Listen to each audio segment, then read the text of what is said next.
Insert पे आओ एक बार, एक छोटा सा इसको ना एक आइकन इंसर्ट करते हैं मैक्रो के लिए। इसके अंदर शेप्स के अंदर आ जाओ।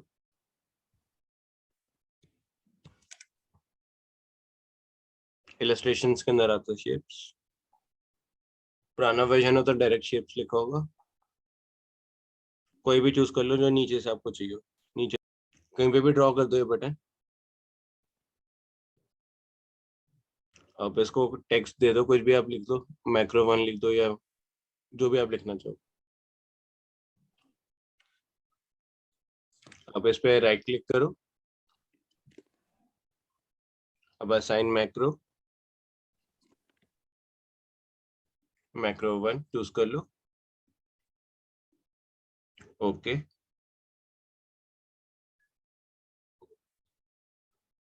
अब साइड में कहीं पे भी क्लिक कर लो एक बार। अब मैक्रो 1 पे क्लिक करो, देखो कलर चेंज हो रहा है। हो गया चेंज। हाँ जी राइट। उसको कितने सेकंड लगे? 3 सेकंड भी नहीं।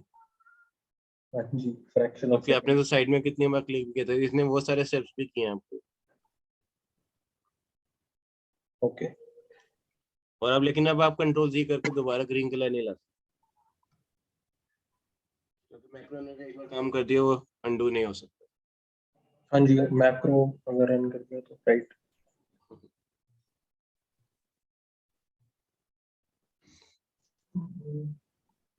यहाँ तक सबका तो हो फिर जाए तो दोबारा, बता दो, फिर इसके कोड को व्यू करेंगे। तो इसको अंडू करने के लिए फाइल रीओपन करनी पड़ेगी। हाँ जी, बिना सेव किए। वो भी अगर सेव कर दिया तो अंडू नहीं कर सकते। हाँ जी, तभी कॉपी पे काम करना चाहिए। हाँ जी, जब भी आप मैक्रो पे कोई भी मैक्रो बनाओ तो उसकी पहले एक बैकअप फाइल क्रिएट करके रख लो।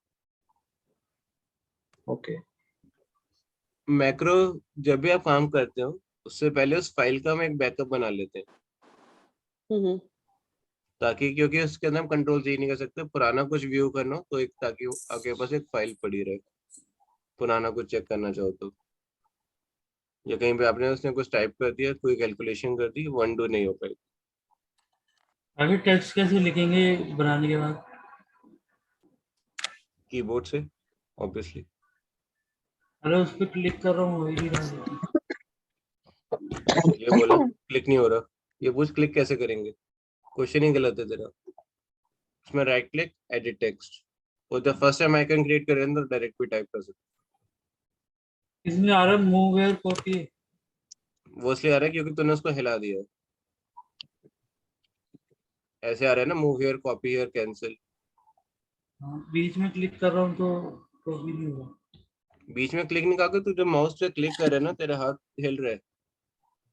स्टेडी हैंड से करना है थोड़ा, तब आएंगे ये ऑप्शंस। अब जहाँ पे ऊपर लिखा था, मैं ऑल्ट F8 शॉर्टकट की मैंने स्टार्टिंग में दबाई थी, एक बार वो प्रेस कर। अगर किसी का मैक है तो व्यू पे जाके व्यू मैक्रो, मैक्रोस के अंदर जाके व्यू का ऑप्शन आएगा। अब इसको एडिट पे क्लिक करो। सो ये सामने एक मैक्रो आ रहा है, सामने बना हुआ। काकू ने एकदम सही जगह पे क्लिक किया, इसलिए इसकी कोई भी एक्स्ट्रा लाइन नहीं है। अगर आपके इसके अलावा कोई भी एक्स्ट्रा लाइन आ रही है तो समझ लेना वहां पे आपने एक साइड में कहीं गलत जगह क्लिक किया है। तो इसको थोड़ा सा मैं एक्सप्लेन करता हूँ। सबसे पहले लिखा हुआ है सब। कोई भी आपका मैक्रो है, सब से शुरू होता है और एंड सब पे खत्म हो जाता है। इस पर्टिकुलर चीज को कहते हैं सब रूटीन। इंटरव्यू में भी क्वेश्चन पूछा जाता है, व्हाट इज सब routine? Any macro that starts from sub and ends at the end sub is called subroutine. And why routine इसको किस लिए क्यों बोलते हैं? क्योंकि एक पर्टिकुलर सीक्वेंस में रन कर रहा है रूटीन में।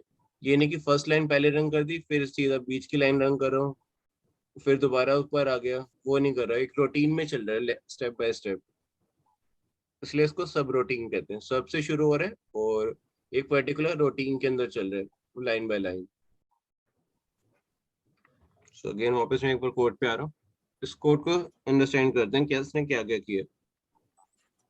सामने मैं एक शीट रख रहा हूँ, इसका कलर भी चेंज कर देता हूँ, कोई भी ऑरेंज की जगह, फॉर एग्जांपल मैंने ग्रीन कर दिया वापस। सो अब ये मैक्रो क्या कर रहा है उसको स्टेप बाय स्टेप समझते हैं। तो सबसे पहले ये आया सब, और साथ में उसने मैक्रो का नेम चेक किया। ये ना सबसे पहले मैक्रो का नेम भी चेक करेगा। मैक्रो के नेम में क्या चेक करेगा कि आपने ऐसे कुछ गलत तो नहीं दे रखे स्पेशल कैरेक्टर्स वगैरह। सेकंड वो चेक करेगा कि आपने मैक्रो का नेम किसी फंक्शन के नेम पे तो नहीं डाल रखा। थर्ड चीज वो चेक करता है यहाँ पे कि जो आपका मैक्रो है सेम इस नाम से कोई और मैक्रो ऑलरेडी तो क्रिएटेड नहीं है। अगर दो मैक्रो सेम नाम से होंगे तो आपको रन नहीं करने देगा कभी। एक नाम से एक ही मैक्रो बना सकते हो आप। जितने भी आपके ग्रीन में आ रहे हैं ये आपके कमेंट्स होते हैं, ये सिर्फ आपके मैक्रो का डिस्क्रिप्शन है कि उसको सिर्फ डिस्क्राइब करें। क्योंकि नया बंदा आता है वो मैक्रो के अंदर जाते हैं तो समझ सकते हैं कि आपने किस चीज का मैक्रो बनाया था। ये एग्जीक्यूट नहीं होगा, सिर्फ ग्रीन वाला आपका फंक्शन में होते हैं। सिंगल कोट से हम शुरू करोगे तो वो चीज कमेंट आउट हो जाती है। जैसे ऊपर ये हो रखे कलर हेडर मैक्रो आपने डिस्क्रिप्शन में डाला था। सो नेक्स्ट शीट 3 में था तब काकू जब उसने शुरू किया था। तो उसके लिए पहला स्टेप ये आ गया था कि सबसे पहले आपको जाना है शीट ड्रॉ में। तो उसने एग्जीक्यूट किया इस लाइन को तो शीट ड्रॉ में आ गया। फिर नेक्स्ट लाइन में काको ने लिखे range A1 to D1 dot select, जो उसने हेडर सिलेक्ट किए थे। तो उसने साइड में अगर मैं देखूं तो हेडर सिलेक्ट कर लिए। फिर नेक्स्ट जो आप इसने यहाँ से विड्थ से लेकर एंड विड्थ तक है ना, ये सिर्फ कलर चेंज का कोड है।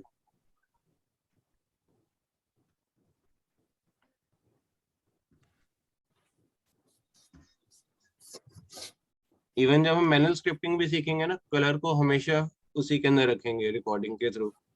क्योंकि 1 लाख से ज्यादा कलर्स हैं, कितने आप रिकॉर्ड वहाँ पे याद कर लोगे। तो इस जैसे सारे स्टेप्स है तो यहाँ पे कलर चेंज हो गया। और जिस वे में मैंने अभी मैक्रो रन किया था उसको कहते हैं डीबगिंग वे। उसके बारे में मैं बाद में कराऊंगा आगे। ऑल्ट F8 प्रेस करो या फिर व्यूज में जाके मैक्रो देन व्यू।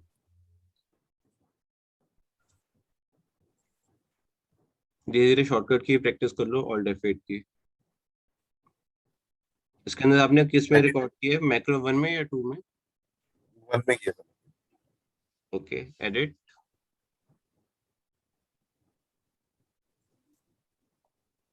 नहीं, मैक्रो 2 में हुआ था मेरा। 1 वाला मेरा एरर आ गया था। कोई बात मैं नहीं, ऊपर का हटा दो मैक्रो। ये कैसे रिमूव होगा? डिलीट बटन से सब्जेक्ट से एंड सब तक हटा दो।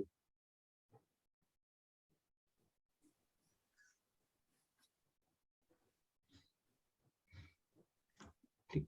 इसके अंदर आपने पहले लिखे शीट रॉ डॉट सिलेक्ट। आपने वहां पे गए, फिर आपने रेंज A1 से D1 सिलेक्ट किया, ये उसका कोड। फिर ये आपने जो कलर चेंज किया ये उसका कोड आ गया। फिर रेंज आपने F5 पे किया, A1 कर दो उसकी जगह। F5 को A1 कर दो। नीटनेस के बहुत नंबर होते हैं, सेल को हमेशा A1 पे सिलेक्ट करके छोड़ना होता है। उसके बाद नेक्स्ट आपने जो शीट 3 पे आगे क्लिक कर दिया था, नेक्स्ट उसका इस लाइन को डिलीट कर दो। हमें शीट 3 पे वापस जाना नहीं।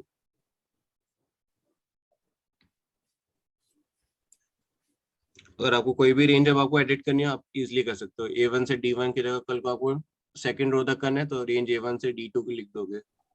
आई गेस ओके। ये बहुत इजी होता है। ABCD हमारे सेम वही चल रहे हैं, कॉलम नेम्स, और 1 2 3 4 हमारे रो नंबर है। और ये हमेशा आपको सिंगल कोट्स में दिखेंगे क्योंकि इसको एज ए स्ट्रिंग काउंट करते हैं। कोई भी चीज कोटेशन में एक्सेल में वो आपकी स्ट्रिंग है। गुड। अब ये कोड रीड करना आ गया आपको? यस। Very good. शुभम अब आप स्क्रीन शेयर करो, आपका कोड देखते हैं।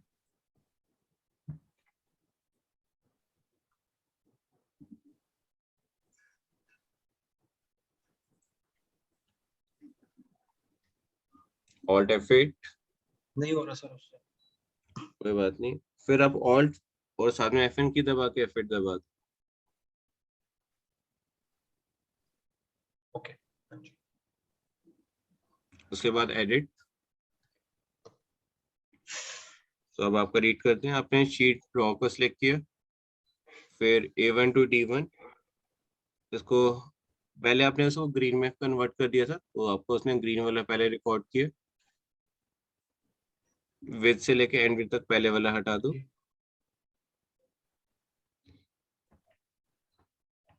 इवन मैं आपको दिखा भी सकता हूँ कि हैंड टू हैंड उसने क्या किया है कहाँ पे।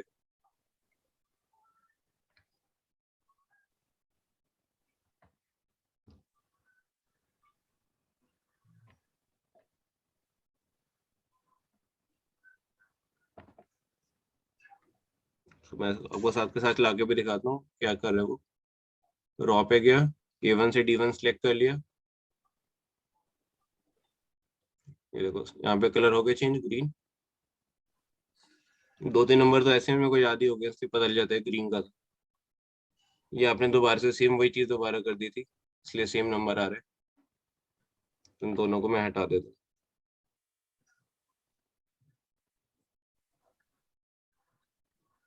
अब देखते हैं, अब कलर्स ने जो आपने ब्लू वाला रखा था वो आ गया। उससे आपने रेंज A2 पे सिलेक्ट किया था, तो उसने A2 वहां पे रख लिया। अगर मेरे को 1 पे जाना होता तो मैं A1 लिखता। इसमें कोई डाउट है तो पूछ सकते हो।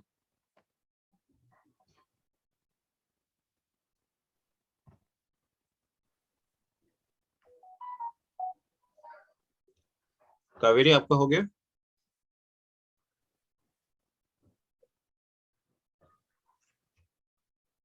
कावेरी ने टेक्स्ट किया है सर व्हाट्सएप पे, उसका इंटरनेट चले गया है। ओके, कोई बात नहीं। जुगनी आपका हो गया? सर फिर एक आधे हॉरर वाले डाल देना इसमें। हम्म। अब नेक्स्ट इसमें एक बहुत इंपॉर्टेंट टैब है, उसको अभी हम इंसर्ट करेंगे। एक्चुअल जो बटन्स होते हैं सारे हम वहीं से करते हैं। इवन कुछ भी हमें प्रॉपर्टीज वगैरह कुछ एक्स्ट्रा करनी हो किसी चीज की, सब उसके लिए। तो नेक्स्ट अब हम इंसर्ट करने वाले हैं एक डेवलपर टैब अपने एक्सेल फाइल में। तो उसके पास यहीं से एक बार उसके स्टेप भी पढ़ लेते हैं। सो स्लाइड के लिए सबसे पहले आपको जाना है गो टू फाइल, जो एक्सेल में साइड में फाइल था। देन क्लिक ऑन ऑप्शन, ठीक है, वहां पे भी चले जाएंगे। फिर लिखा है क्लिक ऑन कस्टमाइज रिबन, ठीक है, वहां चले जाएंगे। फिर tick the developer check box. Customize ribbon में डेवलपर टिक बॉक्स पे, ये वाले जगह पे हमें टिक करना है बस।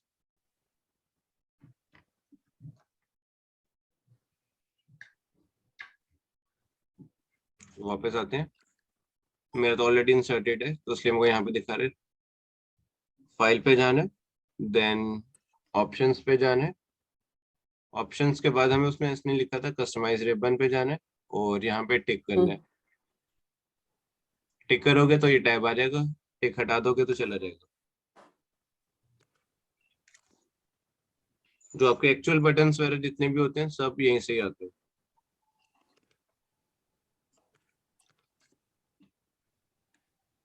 यहाँ पे बटन्स आपके पास बने होते हैं इंसर्ट में। तो इसका क्या काम है? बटन्स इंसर्ट कर सकते हो, उन पे हम प्रॉपर्टीज चेंज करते हैं उनकी। इवन अगर डायरेक्ट आपको वीबी की यहाँ पे स्क्रीन पे जाना है बिना शॉर्टकट किए तो वो ऑप्शन भी यहीं पे मिलता है। तो उसके अंदर मैक्रो से रिलेटेड काफी सारी चीजें मिल जाती हैं आपको। यहाँ पे और सारी चीजें टिक थी, ये वाला क्यों नहीं टिक था? क्योंकि ये डेवलपर्स के लिए होता है, जो कोडिंग बंदे करते हैं। नॉर्मल बंदे को कोडिंग से कोई लेना देना नहीं होता, तो उसको तो एक्स्ट्रा टैब दिखता है फालतू, नहीं तो। Okay. आप लोग कोडिंग सीख रहे हो इसलिए आपको इसकी इंपॉर्टेंस है। एक बंदा है जिसको वीलुकअप तक लगाना नहीं आता, वो डेवलपर में जाके क्या करेगा? उल्टा किसी और का हो सकता है बना बनाया कोड ही खराब कर दे। Got it.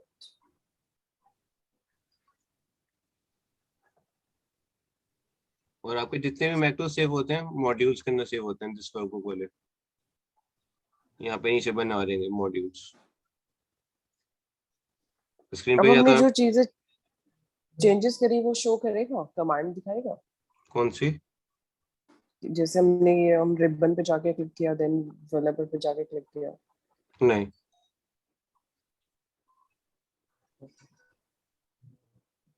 उसके हमें रिकॉर्डिंग नहीं करनी, वो हमें एक ही बार टिक करना होता है, वो सारी फाइल्स के लिए हमेशा के लिए इनेबल हो गया। वो एक्सेल की सेटिंग है, आपके करंट मैक्रो की सेटिंग नहीं है वो। जब तक आप एक्सेल इंस्टॉल नहीं करोगे तो ये हमेशा आपको शो करेगा।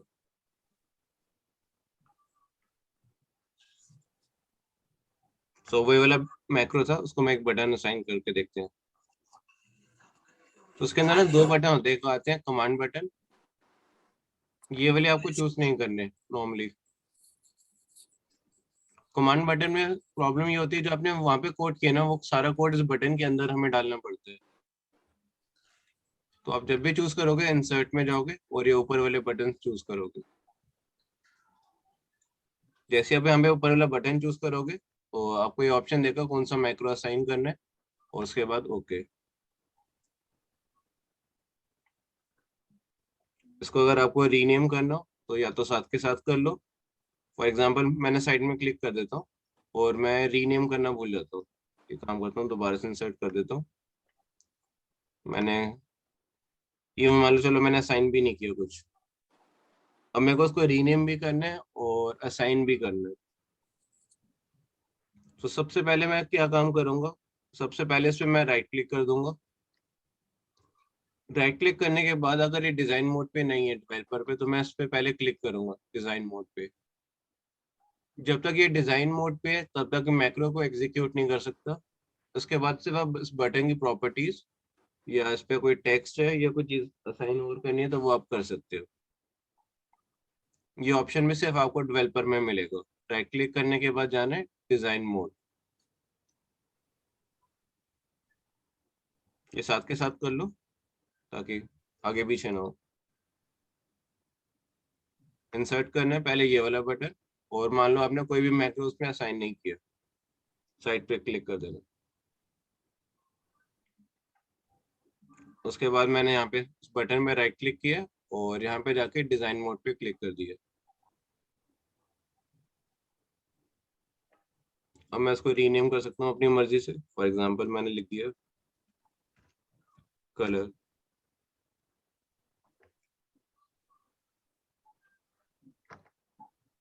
उसके बाद दोबारा इस पे राइट क्लिक किया, उसको मैंने असाइन मैक्रो कर दिया। और अभी भी डिजाइन मोड पे है, उस पर क्लिक करूंगा मैक्रो चलेगा नहीं अभी मेरा, क्योंकि अभी मैं एडिटिंग कर सकता हूँ डिजाइन मोड पे। उसके बाद मैं दोबारा राइट क्लिक कर रहा हूँ। जब भी आप बटन इंसर्ट करो ना, इसके अंदर फॉर्मेट कंट्रोल में जरूर जाना। फॉर्मेट कंट्रोल में आपको किस पे जाना है, इसके अंदर ऑप्शन आएगा डू नॉट मूव का, प्रॉपर्टीज, डू नॉट मूव और साइज विद सेल्स, जो चीज हमने स्लाइसर में भी की थी पाइवेट्स करते time. Format control, properties, do not move और साइज विद सेल्स। इसका मतलब है कि अगर ये कॉलम थोड़ा सा बढ़ भी जाता है तो आपको इसको हटाना नहीं है। अब उसके बाद नॉर्मल क्लिक कर लो डिजाइन मोड से हटा के, आपका चल रहा होगा मैक्रो। डिजाइन मोड पे आएगा तो नहीं चलेगा।